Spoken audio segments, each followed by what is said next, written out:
नमस्कार दोस्तों, स्वागत है आप सभी का स्टडी विद 87 यूट्यूब चैनल पर। और हम लोग इतिहास की सीरीज कवर कर रहे हैं। इस इतिहास की सीरीज में आज प्राचीन भारत का एक महत्वपूर्ण टॉपिक सिंधु घाटी सभ्यता पर आधारित मास्टर वीडियो हमने तैयार की है। इस मास्टर वीडियो में सिंधु घाटी सभ्यता के जितने भी महत्वपूर्ण पॉइंट हैं, जो भी सभी परीक्षाओं में आज तक पूछे गए हैं और आने की संभावना है आगे भी, तो उन सभी महत्वपूर्ण पॉइंट को हमने एक ही वीडियो में कवर किया है। सिंधु घाटी सभ्यता का नाम कैसे पड़ा, इसकी खोज कैसे हुई और इसका विस्तार किस प्रकार है, सिंधु घाटी सभ्यता का कार्यकाल क्या है, सिंधु घाटी सभ्यता का नगर नियोजन किस प्रकार रहा, राजनीतिक, सामाजिक और आर्थिक स्थिति किस प्रकार की है, उद्योग क्या क्या थे, धार्मिक स्थिति किस प्रकार की है, मोहनजोदड़ो, हड़प्पा, कालीबंगा, लोथल, धोलावीरा, चंद्रहूदरो, सूरकोटरा, मेहरगढ़, बनवाली, जितने भी महत्वपूर्ण स्थल हैं इनकी स्थिति क्या है और इसके अलावा यहाँ से क्या क्या चीज़ें प्राप्त हुई हैं, इन सभी को हम इस मास्टर वीडियो में कवर करेंगे। साथ ही जो सबसे महत्वपूर्ण पॉइंट है जिसके विषय में अधिकतर नई परीक्षाओं में यानी कि अब परीक्षाओं में पूछा जाने लगा है कि सिंधु घाटी सभ्यता के पतन के संदर्भ में इतिहासकारों के क्या कथन हैं, किस प्रकार सिंधु घाटी सभ्यता का पतन हुआ, यह सभी हम इस वीडियो में कवर करेंगे। तो आइए शुरू करते हैं वीडियो को। आगे बढ़ने से पहले एक बार कहना चाहूँगा कि जिन लोगों ने अभी तक चैनल को सब्सक्राइब नहीं किया वे चैनल को सब्सक्राइब ज़रूर कर लें। तो सबसे पहले जानते हैं सिंधु घाटी सभ्यता की खोज किस प्रकार हुई। तो विश्व की प्राचीनतम सभ्यताओं में इसे एक सभ्यता माना जाता है, सिंधु घाटी सभ्यता, यानी कि विश्व की जितनी भी प्राचीन सभ्यताएं हैं उनमें एक है। मेसोपोटामिया की सभ्यता विश्व की प्राचीनतम सभ्यता है। सिंधु घाटी सभ्यता को एक शहरी अर्थात नगरीय सभ्यता कहा जाता है। तो याद रखिएगा, सिंधु घाटी सभ्यता एक प्रकार की नगरीय सभ्यता कहलाती है। 1826 में चार्ल्स मैसन ने सर्वप्रथम इस सभ्यता को खोजने की कोशिश की थी। तो चार्ल्स मैसन जो महोदय हैं, इन्होंने 1826 में सर्वप्रथम इस सभ्यता को खोजने की कोशिश की थी। उन्हें लगा था इस प्रकार की कोई सभ्यता रही होगी। 1856 में जॉन बर्टन और विलियम बर्टन दो भाइयों ने लाहौर से कराची के मध्य यानी लाहौर से कराची आज का जो पाकिस्तान है उस क्षेत्र में मध्य रेलवे लाइन बिछाते समय हड़प्पा की ईंटों का प्रयोग किया था। उस समय जो रेलवे लाइन बिछाई गई थी उस समय यहाँ प्राप्त हड़प्पा की ईंटों का प्रयोग किया गया था। 1856 में अलेक्जेंडर कनिंघम ने हड़प्पा का सर्वे किया, यानी कि जहाँ से ये ईंटें प्राप्त हुई थी उस जगह का अलेक्जेंडर कनिंघम ने सर्वे किया। और अलेक्जेंडर कनिंघम के बारे में एक बात और भी याद रखिएगा कि इन्हें भारतीय पुरातत्व विभाग का जनक भी कहा जाता है। 1921 में भारतीय पुरातत्व विभाग के निदेशक सर जॉन मार्शल के निर्देशन में दयाराम साहनी ने हड़प्पा का उत्खनन किया। तो बहुत ही महत्वपूर्ण प्रांत है, याद रखिएगा। हड़प्पा का उत्खनन 1921 में दयाराम साहनी के द्वारा किया गया और यह पुरातत्व विभाग के निदेशक सर जॉन मार्शल के निर्देशन में कार्य कर रहे थे। इसके बाद सिंधु सभ्यता घाटी यानी कि सिंधु घाटी सभ्यता का जो सबसे बड़ा स्थल है मोहनजोदड़ो, 1922 में राखल दास बनर्जी के द्वारा इसका उत्खनन किया गया। सर जॉन मार्शल ने इस सभ्यता का नाम सिंधु घाटी सभ्यता रखा क्योंकि जितने भी खोजे गए स्थल हैं वे सभी सिंधु घाटी और उनकी सहायक नदियों के किनारे पर स्थित हैं, इसलिए इसे सिंधु घाटी सभ्यता स्थल नाम दिया गया है। एक और महत्वपूर्ण इतिहासकार हैं पिग्गट, इनके बारे में भी याद रखिएगा कि इतिहासकार पिग्गट ने मोहनजोदड़ो एवं हड़प्पा को सिंधु घाटी सभ्यता की जुड़वा राजधानी कहा है। कहने का मतलब है कि सिंधु घाटी सभ्यता की अगर राजधानी किसी को बनाई जाती है तो मोहनजोदड़ो और हड़प्पा इन दोनों को जुड़वा राजधानी कहा जा सकता है। दो राजधानियाँ इनकी बनाई जा सकती हैं। तो यहाँ सिंधु घाटी सभ्यता का काल और विस्तार भी देख लेते हैं। सिंधु घाटी सभ्यता का जो काल है 2600 ईसा पूर्व से 1900 ईसा पूर्व तक का है, जबकि अफ़गानिस्तान के सारगौन अभिलेख के अनुसार इसका काल 3250 ईसा पूर्व से 2750 ईसा पूर्व तक रहा है। यह प्रश्न पूछा गया है पीसीएस में कि सारगोन अभिलेख किससे संबंधित है, तो याद रखिएगा अफ़गानिस्तान से संबंधित है। सिंधु घाटी सभ्यता का विस्तार 13 लाख वर्ग किलोमीटर में फैला हुआ है, तो बहुत ही बड़ा विशाल क्षेत्र है। याद रखिएगा 13 लाख वर्ग किलोमीटर में फैला हुआ है और इसका जो आकार है वह त्रिभुजाकार है रूप में है। इसके विस्तार को और भी जान लेते हैं आगे। तो देखिए चित्र के माध्यम से भी हम देख सकते हैं। सिंधु घाटी सभ्यता उत्तर में जम्मू कश्मीर के मांडा स्थल तक फैली हुई है जो चिनाब नदी के किनारे स्थित है, और पूर्व दिशा में उत्तर प्रदेश के आलमगीरपुर तक फैली हुई है जो हिंडन नदी के किनारे स्थित है। इस प्रकार के डायरेक्ट प्रश्न परीक्षाओं में पूछे गए हैं कि सिंधु घाटी सभ्यता पूर्व में किस क्षेत्र तक फैली हुई है या उत्तर में किस क्षेत्र तक फैली हुई है, तो इन सभी क्षेत्रों को याद कर लें। और किन नदियों के किनारे यह क्षेत्र हैं यह भी पूछा जाता है। दक्षिण में महाराष्ट्र के दैमाबाद तक फैली हुई है, यानी कि सिंधु घाटी सभ्यता दक्षिण में नीचे की तरफ महाराष्ट्र के दैमाबाद तक फैली हुई है जो प्रवरा नदी के किनारे स्थित है। पश्चिम में बलूचिस्तान के सुत्कागेडोर तक फैली हुई है जो दास्क नदी के किनारे स्थित है। और उत्तर पश्चिम भी याद कर लीजिए, उत्तर पश्चिम में इसका विस्तार अफ़गानिस्तान के सोर्तुगाई क्षेत्र तक है। तो यह इसके विस्तार की स्थिति है जिसे हमने इस चित्र के माध्यम से भी समझा दिया है। आगे देख लेते हैं सिंधु घाटी सभ्यता का नगर नियोजन किस प्रकार का था, यानी कि किस प्रकार के नगर बने हुए थे इसमें। तो सबसे पहली बात तो यही है, पहले ही भी बता चुका हूँ कि सिंधु घाटी सभ्यता एक नगरीय सभ्यता थी, यानी कि यहाँ पर नगर के रूप में लोग रहा करते थे। यह अच्छी नगर नियोजन एवं जल निकासी व्यवस्था के लिए प्रसिद्ध है। तो जल निकासी व्यवस्था भी इनके द्वारा बनाई गई थी, नालियाँ बनाई गई थी। नालियों को ईंटों से ढका जाता था, तो उस समय ईंटें भी बनाई जाती थी।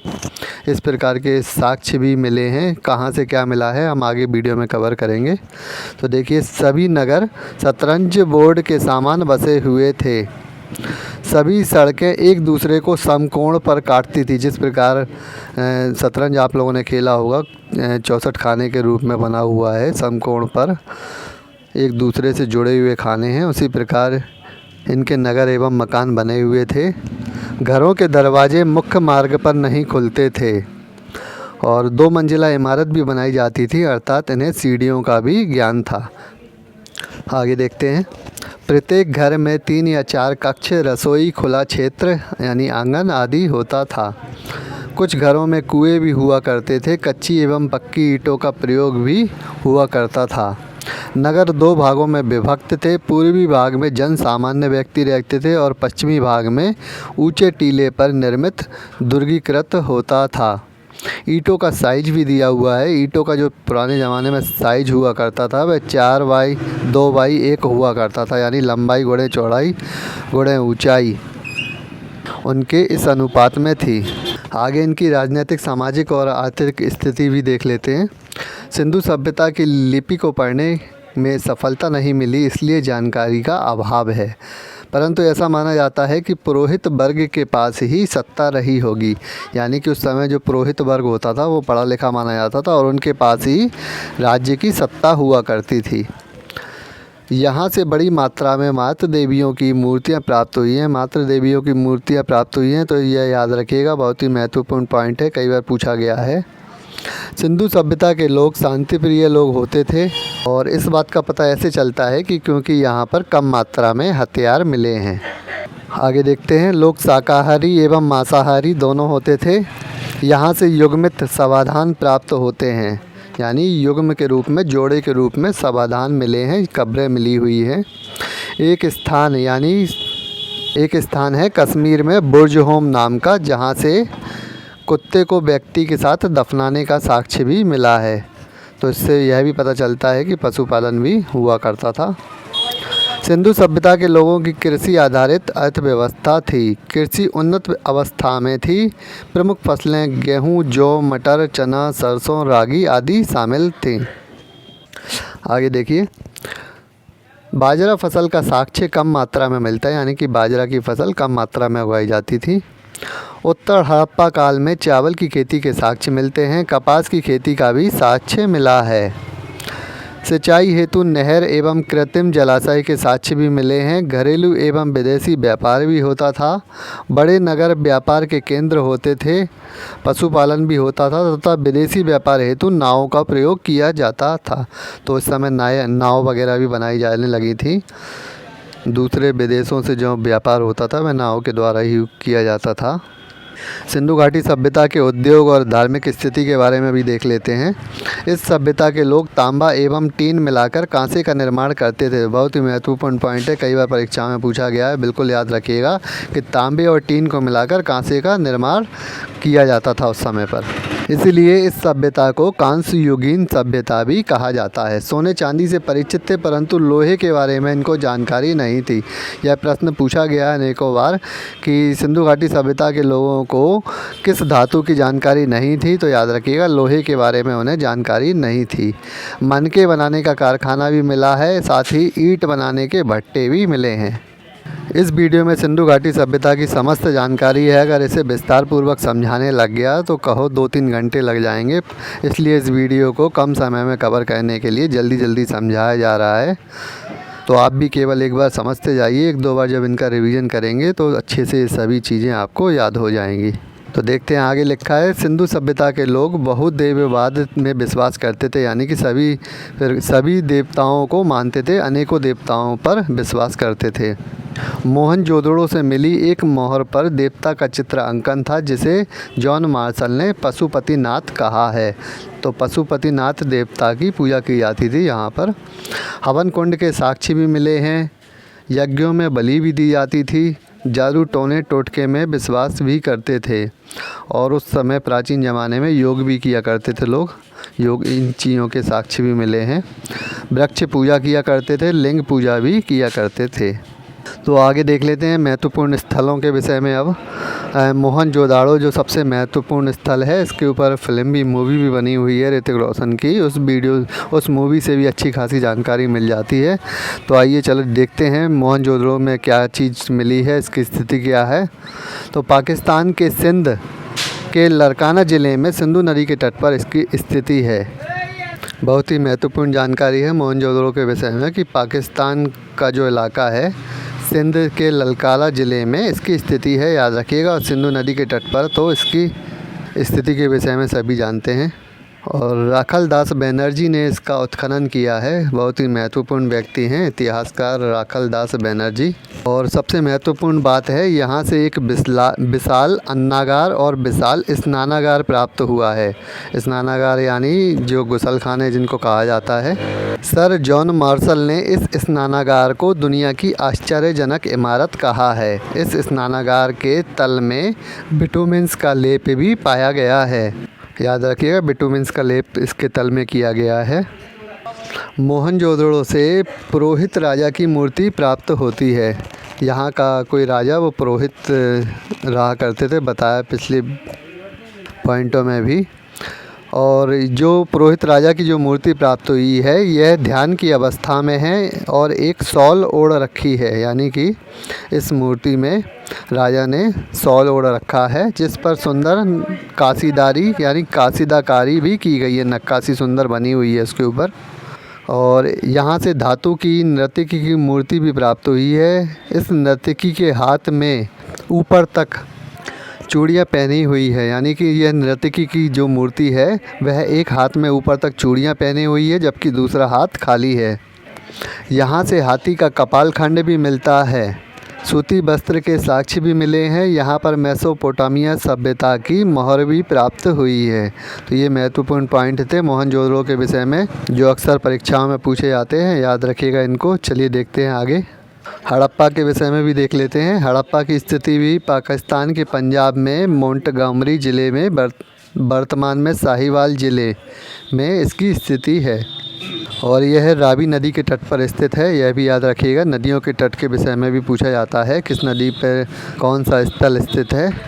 दयाराम साहनी इसके उत्खनन करता है। तो दयाराम साहनी ने हड़प्पा की एक प्रकार से खोज भी की है, परंतु सही वर्ड रहेगा इनके लिए उत्खनन करता। रावी नदी के तट पर 12 अन्नागार मिलते हैं। यह 6-6 की लाइन में है। इनके पास श्रमिक आवास भी बने हुए हैं। तो 12 नगर कहाँ मिलते हैं, याद रखिएगा, हड़प्पा में रावी नदी के तट पर। आगे देखते हैं इसके विषय में। यहाँ एक विदेशी की कब्र भी मिली है जिसे ताबूत में दफनाया गया था। R37 नाम का कब्रिस्तान भी मिलता है।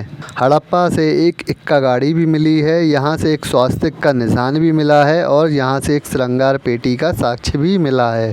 तो ये महत्वपूर्ण कुछ पॉइंट हैं जो अक्सर परीक्षाओं में पूछे जाते हैं, खासकर मोहनजोदड़ो, हड़प्पा, कालीबंगा और लोथल, ये सबसे ज़्यादा महत्वपूर्ण हैं। इनसे प्रश्न अक्सर पूछे ही जाते हैं। तो चलिए आगे देख लेते हैं अभी कालीबंगा के विषय में भी। कालीबंगा की स्थिति देख लेते हैं। राजस्थान के हनुमानगढ़ ज़िले में घग्गर नदी के किनारे इसकी स्थिति है। इसकी खोज अमलानंद घोष ने की थी, जबकि उत्खननकर्ता बीबी लाल और बीके थापर हैं। तो याद रखिएगा, इसकी सबसे पहले खोज तो कर ली गई थी अमलानंद घोष के द्वारा, परंतु इसके उत्खननकर्ता बीबी लाल और बीके थापर हैं। कालीबंगा से और भी महत्वपूर्ण कुछ बातें हैं जिनके विषय में भी याद रखिएगा कि यहाँ से बड़ी मात्रा में काली चूड़ियाँ भी मिली हैं। इस वजह से इसका नाम कालीबंगा रखा गया है। बहुत ही महत्वपूर्ण पॉइंट है। काली चूड़ियाँ अक्सर परीक्षाओं में पूछा गया प्रश्न है। तो कालीबंगा से काली चूड़ियाँ मिलती हैं और यहाँ से जुते हुए खेतों का भी साक्ष्य मिलता है, यह भी याद रखिएगा। आगे देखते हैं। कालीबंगा से दोहरी फसल के साक्ष्य भी मिले हैं। यहाँ एक गरीब बस्ती थी। यहाँ पर नाली व्यवस्था नहीं थी। यहाँ पर कच्ची ईंटों का प्रयोग होता था, परंतु यहाँ से अलंकृत ईंटें भी मिली हैं, यानी कि कच्ची ईंटों पर कुछ अलंकृत ईंटें भी मिली हैं जिन पे कढ़ाई वगैरह, नक्काशी वगैरह की जाती है, कुछ लिखाई भी हो सकती है ईंटों पर। यहाँ से लकड़ी की नाली का साक्ष्य भी मिला है। हवन कुंड मिला है। यहाँ से जादू टोने में विश्वास, यानी कि यहाँ के लोग जादू टोने में विश्वास भी रखते थे। और यहाँ से युग्मित समाधान, यानी कि जोड़ों में समाधान कब्रें भी मिली हुई हैं। और शल्य चिकित्सा अर्थात सर्जरी का साक्ष्य भी मिला है। तो बहुत ही महत्वपूर्ण पॉइंट है, याद रखिएगा। कालीबंगा से शल्य चिकित्सा के साक्ष्य भी मिले हैं। आगे देखते हैं लोथल के विषय में। बहुत ही महत्वपूर्ण स्थल है गुजरात का। गुजरात में भोगवा नदी के किनारे इसकी स्थिति है। इसके उत्खननकर्ता रंगनाथ राव हैं। दोनों बातें याद रखिएगा कि लोथल की स्थिति गुजरात में भोगवा नदी के किनारे है और इसके उत्खननकर्ता रंगनाथ राव हैं। यहाँ पर एक व्यापारिक नगर था।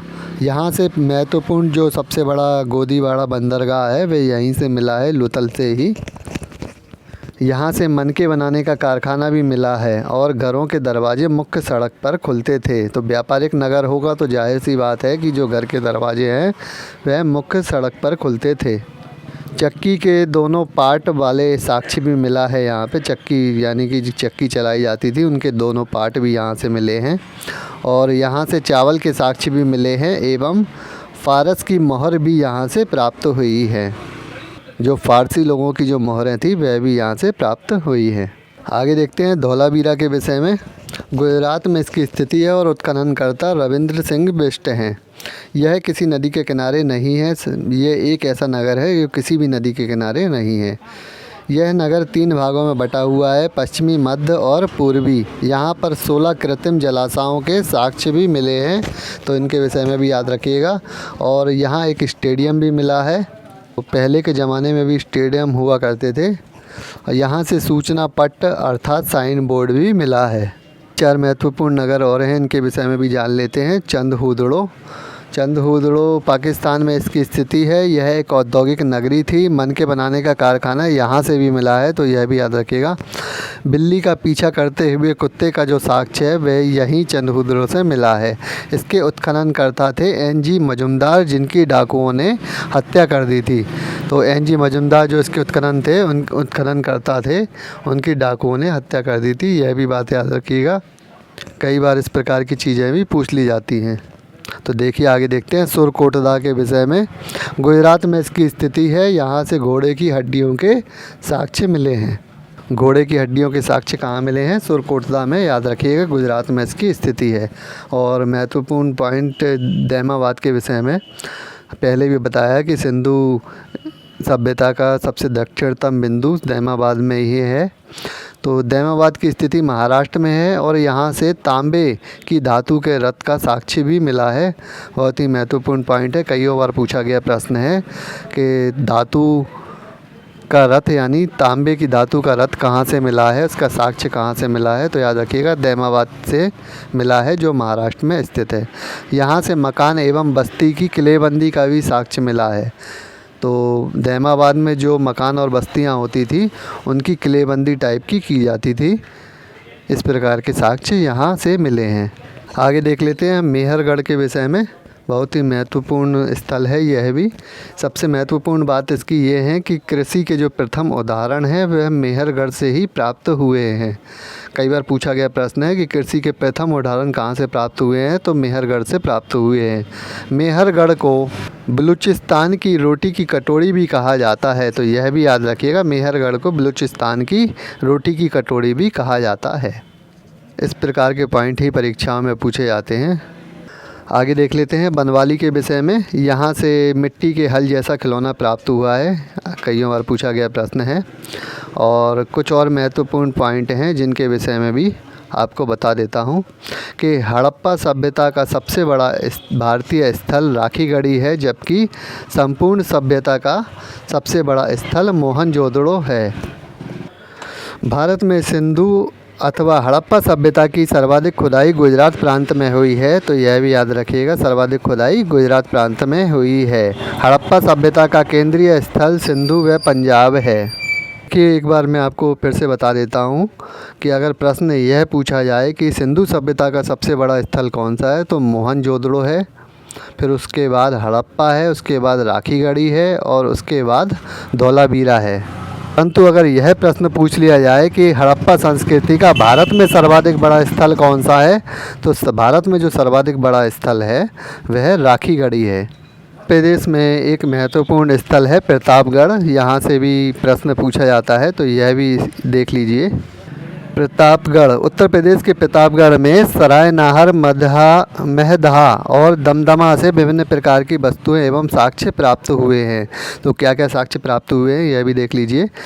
सरायनाहर से युद्ध के साक्ष्य मिले हैं, 4 नरकंकाल मिले हैं एक साथ, और स्तंभगर्त के साक्ष्य भी मिले हैं। महदहा से मृगशृंग के छल्ले, हड्डियों के आभूषण और स्त्री पुरुष के युगल सब मिले हैं। दमदमा से 3 नरकंकाल और एक साथ 5 युगल समाधान मिले हैं। तो इनके विषय में भी याद रखिएगा, यूपीपीसीएस के परीक्षाओं में अक्सर पूछे गए प्रश्न हैं।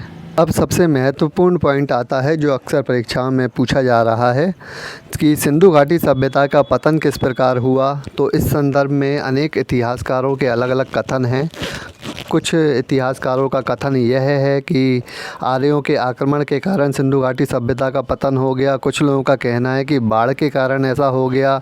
कुछ लोगों का कहना है जलवायु परिवर्तन, और कुछ लोगों का कहना है कि प्रशासनिक शिथिलता, यानी कि यहाँ कोई अच्छी रणनीति नहीं थी प्रशासनिक, जिसके वजह से सिंधु घाटी सभ्यता अधिक समय तक नहीं चल सकी। तो आइए देखते हैं किस किस के कथन किस प्रकार हैं। सर जॉन मार्शल एवं मैके ने कहा है कि सिंधु घाटी सभ्यता का पतन बाढ़ के कारण हुआ है, और मार्टिमर व्हीलर एवं गार्डन चाइल्ड ने कहा है कि आर्यों के आक्रमण के कारण सिंधु घाटी सभ्यता का पतन हो गया है। अमलानंद घोष ने कहा है कि जलवायु परिवर्तन के कारण सिंधु घाटी सभ्यता का पतन हो गया। सर जॉन मार्शल ने यह भी कहा है कि अन्य कारण, यानी कि सिंधु घाटी सभ्यता के पतन का अन्य कारण प्रशासनिक शिथिलता भी रही है।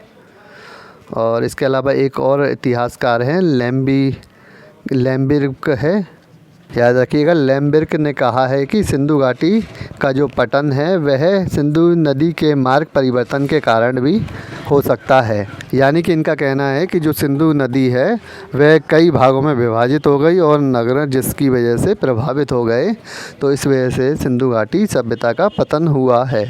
डायरेक्ट परीक्षाओं में पूछे गए प्रश्न हैं कि किसने क्या कहा है, इसका मिलान भी आ जाता है कई बार, तो याद रखिएगा इन सभी के विषय में। तो ये सभी महत्वपूर्ण पॉइंट थे सिंधु घाटी सभ्यता के विषय में जो हमने इस वीडियो में कवर किए। इसी के साथ इस वीडियो को समाप्त करते हैं। इस प्रकार की वीडियो आगे पाने के लिए देखते रहिए स्टडी विद 87। चैनल को सब्सक्राइब ज़रूर कर लें। धन्यवाद।